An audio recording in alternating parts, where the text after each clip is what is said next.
नागपुर पट्टा वितरण को लेकर अधिकारियों को सौंपा गया ज्ञापन।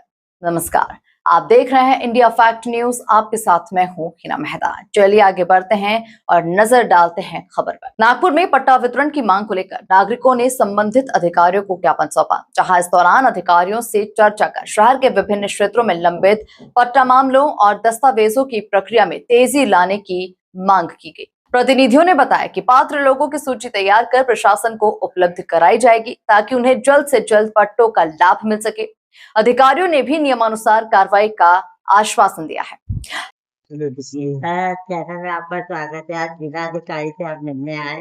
सचिन सर जो डिप्टी कलेक्टर है, उनसे क्या बात हुई और क्या आश्वासन उनके साथ किया गया? देखिए, हमने कुछ दिन पहले नागपुर के कलेक्टर साहब जो है कुमार साहब को हमने एक लेटर दिए थे कि नागपुर शहर के 6 विधानसभा क्षेत्र के जो झोपड़पट्टी है, और चाहे वो नजुल की हो, चाहे एनआईटी की हो, चाहे एनएमसी की हो, चाहे सलम की हो, चाहे मालिक मौजा की हो, चाहे वो किसी की भी हो, वो हमने काफ़ी दिन से दे रहे थे। और हमको महानगर पालिका से जो पूरा डिटेल आया है, हमको जो मिलिल मेश्राम साहब जो हैं, उन्होंने पूरा डिटेल कॉपी दिए हैं। आज आपके सामने ही सचिन गोसावी जो साहब है, अपने जो जिलाधिकारी रेवेन्यू डिपार्टमेंट के जो जिलाधिकारी है, उन्होंने कहा कि ये लिस्ट हमारे पास भी नहीं थी, आपके पास कहाँ से आ गई? आपने सुने ये बात को? तो उसके लिए ऐसा है कि हमने इनको डिपुटेशन दिए थे।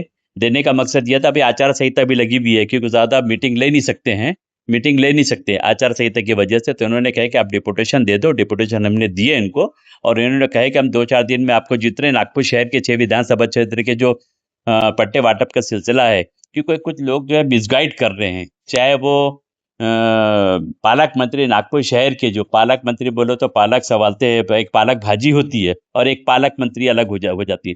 तो उसमें ऐसा हो जाता है कि ये डिक्लेयर तो ऐसे कर रहे हैं कि हम ये पट्टे वाटप करेंगे, वो पट्टे वाटप कर रहे हैं, ये पट्टे वाटप कर रहे हैं। 20 साल से जो रह रहे हैं उनको ये हो रहा जा रहा है, मगर सब ये झूठे आश्वासन है।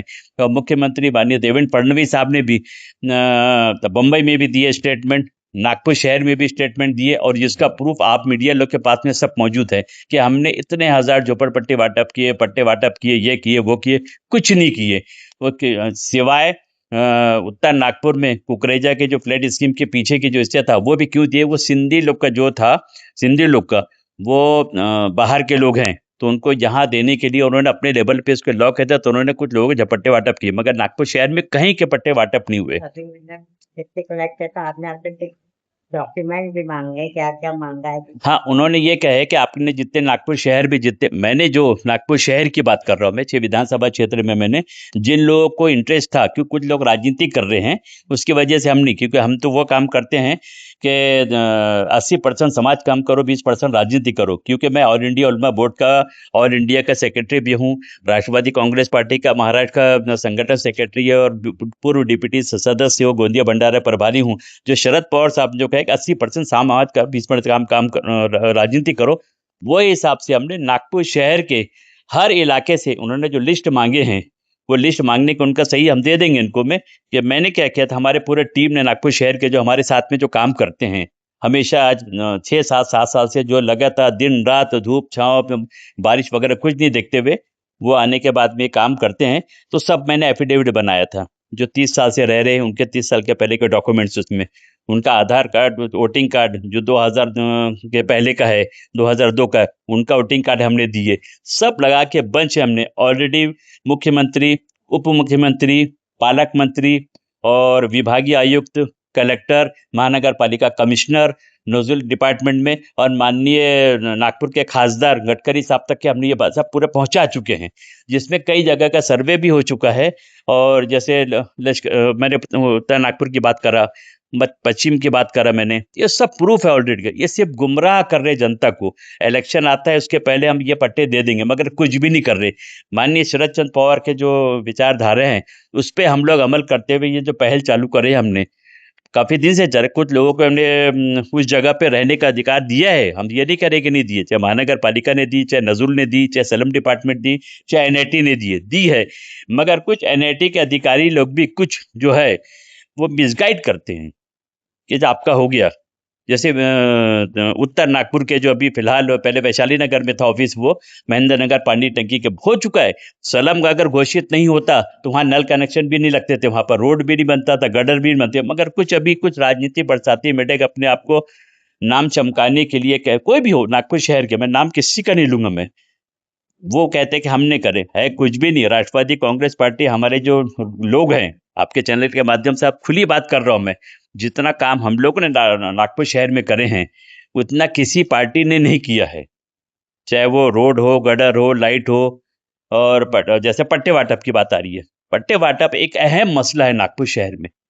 अब जैसे कलेक्टर साहब को हमने लेटर दिए थे कि उनको, तो उन्होंने बाकायदा इनको फोन करे कि आप उनसे जाके मिल लो करके, क्योंकि इन्हीं के अंडर में आता है पूरा, और मीटिंग नहीं ले सकते। क्यों? क्योंकि आचार संहिता लगी है विधान परिषद की। मगर उनका मैं शुक्रिया अदा करूंगा कि उन्होंने बहुत अच्छे तरीके से सुने, समझे और उसको फॉलो करने बोले, और उसका जो लेटर है वो हमको मिल जाएगा। तो मैं माननीय अनिल देशमुख सामाजिक गृह मंत्री, उनसे भी मैं हाथ जोड़ के गुजारिश करता हूं, और नागपुर शहर के जो शहर अध्यक्ष हैं दुनेश्वर पेठे साहब, और 6 विभागीय अध्यक्ष से और बड़े बड़े पद लेके जो नागपुर शहर में बैठे हैं, उनसे मैं हाथ जोड़ के विनती है कि आप लोग इस पहल को अगर करेंगे तो राष्ट्रवादी कांग्रेस पार्टी लोग आपसे जुड़ेंगे। अन्यथा पद तो बहुत लोग ले लेते हैं, राष्ट्रीय पद ले लेते हैं, महाराष्ट्र का पद ले लेते हैं, ये पद ले लेते हैं, वो पद लेते हैं। बुरा लग रहा हूँ लोगों को, उसके लिए मैं माफी चाहूंगा, मैं खुला बात करता हूँ, मैं चाहे कोई भी हो, काम करो तो खुशी होती है। जैसे आज का डिपोटेशन की बात आई थी, है ना, तो डिपोटेशन की बात मैंने माननीय दिनेश्वर पेटे शहर अध्यक्ष से बोला, तो बोले मैं हमारे पूरे आदमी, तो मैंने ग्रुप में डाला मैंने। तो खैर हर किसी के काम रहते हैं, मसरूफियत रहते हैं, लोग अपने पर्सनली काम, अपने जो किसी से 5 लाख रुपए लेना है, 2 लाख रुपए, वो पर्सनली काम करके पीछे से निकल जाते हैं। मगर जहाँ जनता की बात आती है वहां पर पीछे हट जाते हैं। अक्सर होता है ये बात, कोई भी डिपार्टमेंट में। मगर हमारी जो टीम है नागपुर शहर में, टीम इसलिए बोलता हूँ, लोगों को थोड़ा सा बुरा लगता है। मेरे साथ जफर कुरैशी है, और जावेद भाई है, और अपना तरन्नुम है, क्या जायसवाल मैडम है, और वैसे अल्ताफ भाई है, और अपना जावेद भाई है, डॉक्टर रमजान है, सैयद सुफियान है, तो फरा है, वसीम है।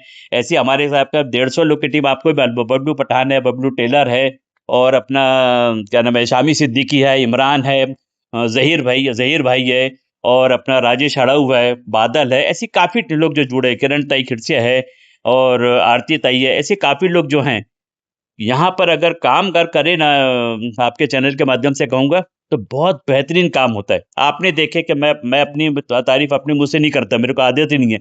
आपने गोसावी साहब ने क्या बोले, फॉलो लेना चाहिए। लेटर तो लोग सुबह शाम देते हैं, मगर उसको फॉलो लेना हर किसी के बस का खेल नहीं है। वो फॉलो लेने से काम अपने बहुत आसान होते हैं। और रहा आप जैसे आपने कहे कि एक चीज देखे, इन्होंने क्या कहा है गोसावी साहब ने साफ साफ कह दिए हैं कि आपके पास में जो नागपुर शहर के जिन लोगों को आपने डॉक्यूमेंट बना के दिए हैं, उसकी मुझे लिस्ट दे दो करके।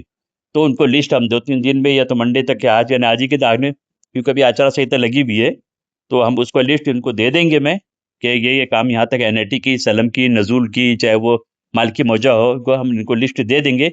और हमें उम्मीद है कि सचिन गोसावी साहब जो है अधिकारी है रेवेन्यू डिपार्टमेंट के, ये काम 100% करेंगे। क्योंकि रेवेन्यू डिपार्टमेंट के तब तक कोई भी चीज़ हो, डॉक्टर के पास अपन बीमारी लेके जाएंगे, अपने को कैंसर है और अपन बोलेंगे सर्दी खांसी हो गई, तो वो तो सर्दी खांसी की दवा देगा ना। जो फैक्ट बात बताओ तो बराबर अधिकारी काम करते हैं। और मैं शुक्रिया अदा करूंगा तमाम लोग यहाँ पर आए हैं, जो भी आए, जो नहीं आए हैं, उनका भी मैं तहे दिल से शुक्रिया अदा करूँ कि इनको तौफीक दे के जनता को बढ़ चढ़ के काम करने के लिए, उनको आगे बढ़े, वो जनता के काम करने के लिए। ये कह के अपने समाप्त करता हूँ। फिलहाल के लिए इतना ही। आपको आज की खबर कैसी लगी हमें कमेंट सेक्शन में जरूर बताएं, और यदि आप हमारे चैनल पर विज्ञापन देना चाहते हैं तो नीचे दिए गए ईमेल ID या फिर कॉन्टैक्ट नंबर पर हमसे संपर्क कर सकते हैं। और इंडिया फैक्ट न्यूज से जुड़ने के लिए हमारे पेज को लाइक और सब्सक्राइब करना बिल्कुल न भूलें।